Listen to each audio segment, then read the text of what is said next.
தமிழக அரசின் திரைப்பட மற்றும் சின்னத்திரை விருதுகளை துணை முதலமைச்சர் உதயநிதி ஸ்டாலின் வழங்கினார்.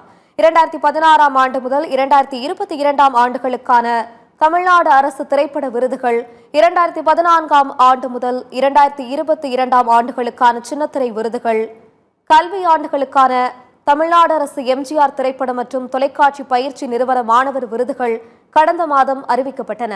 இந்நிலையில் சென்னை கலைவாணர் அரங்கில் நடைபெறும் விழாவில் துணை முதலமைச்சர் உதயநிதி ஸ்டாலின் விருதாளர்களுக்கு விருதுகளை வழங்கி கௌரவித்தார்.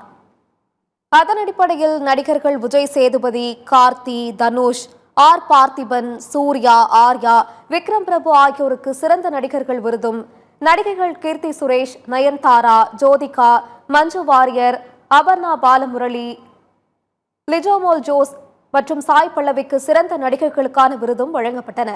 மாநகரம், அறம், பரியேறும் பெருமாள், அசுரன், கூழாங்கல், ஜெய்பிம், கார்கிக்கு சிறந்த திரைப்படங்களுக்கான விருதுகள் வழங்கப்பட்டன.